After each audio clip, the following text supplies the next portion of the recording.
Government shutdowns suck, and this is one of the few times that military pay is potentially at jeopardy.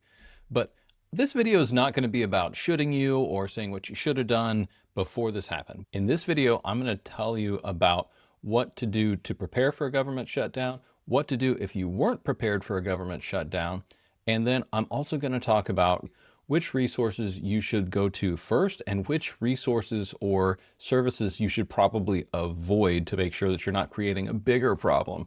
And at the end, we'll talk about what to do to prepare for next time so that this isn't an issue moving forward. If you have an emergency fund, now is the time to be looking at your emergency fund. For us, what we do with our emergency fund is if I don't get paid, then I simply make my own paycheck to myself from my emergency fund. So I just do a transfer. I set that up to happen on payday or when payday would have been.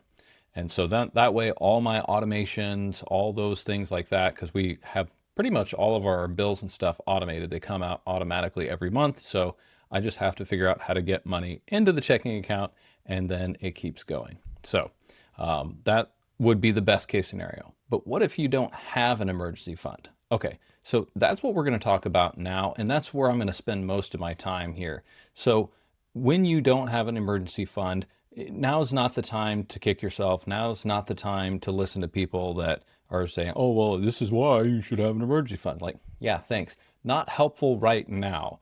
Later on, yeah, hold on to that. We'll come back to that later. You can subscribe and then we'll come back and we'll talk about starting your emergency fund. But right now, let's focus on some of the things I would do if I did not have an emergency fund. The first thing that I would do if I didn't have an emergency fund in a government shutdown is I would start cutting as many expenses as I could. So I would be cutting streaming services. I would be looking at our schedule for different events and things like that. If we have a party coming up or some other major event that we were going to be spending a bunch of money on, concerts, things like that, I would cancel those. Those are not needed right now. And the thing about government shutdowns is we never know how long they're going to last. Most of the time, they're not going to happen or going to be a day or two, but they could last for a month or more, depending on what's going on. So you want to cut back as much as you can. The second thing is don't make any major purchases unless you have to. Now, obviously, if you're in the middle of a PCS and you have to sell a car or something like that, you may not really have a choice. And so it is what it is. You'll have to deal with that. But barring that, unless you absolutely have to make a major purchase, I would hold off until after the government shutdown is over.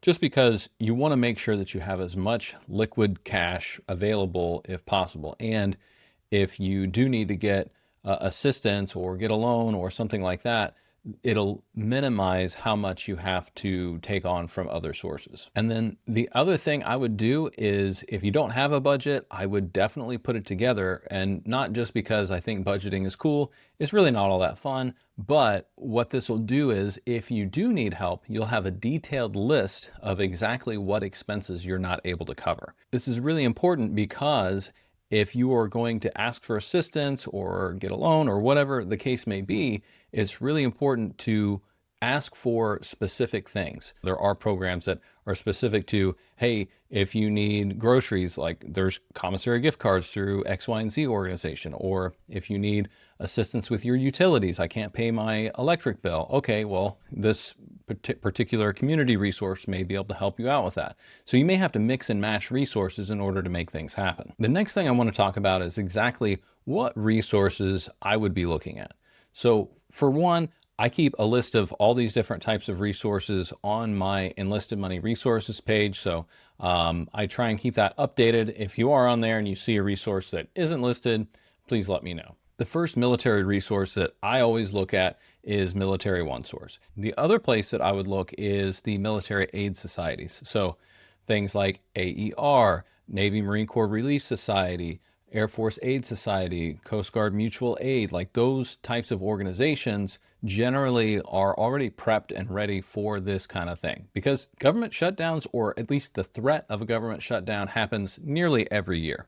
And so this is what they do. Now, with that, going back to one of my other points earlier, they will ask for a budget or at least a specific ask. Like, what are you looking for? What do you need assistance with? So you need to be able to answer that when you go and talk to them. Now, most of the time, they can have some kind of assistance in the form of either a grant or a no interest loan. But these are different than a loan from a bank. So it is a little bit different. And that's literally the whole reason why these organizations exist. They are there for in case you don't have an emergency fund and you have a need that needs to get filled, because they want you to be able to focus on the mission at hand. The other place that I would look for resources would be local community resources. So this could be On Post, the Chaplain, this could be the United Way, this could be the USO. There's so many different community resources that are available that may be able to help you.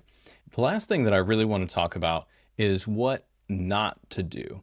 And this is really important because if you're not careful, you can set yourself up for even bigger problems down the road. So you don't want to make a problem worse by trying to fix it with a high interest debt loan or something like that. So payday loans, credit cards, things like that, I would absolutely avoid them. Now, I know that there is a little bit of friction whenever you go to use community resources and things like that. It's embarrassing to say, hey, I can't pay my bills, all that kind of stuff. And honestly, I've been there. I remember putting rent on a credit card many, many years ago. Don't be ashamed. It doesn't matter what anybody else thinks. So you can take that, whatever you're feeling, and you can use that for fuel later on to make sure that this isn't an emergency anymore. To recap, all I would say is if you are not able to pay your bills and you're in the middle of a government shutdown and looking like you're not going to get paid, I would avoid making any major purchases and cut expenses as much as I could.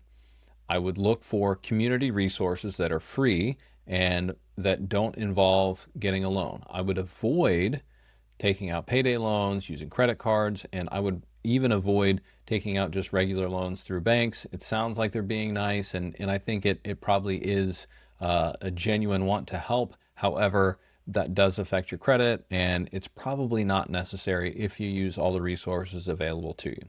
So I hope that was helpful. And after the fact, like I said, I've got videos on starting an emergency fund and things like that that will be helpful later on. But let me know how I can help if you have any questions, and if you have any other resources that might be helpful for me to share, put them in the comments and I'll add them to my resources page if applicable.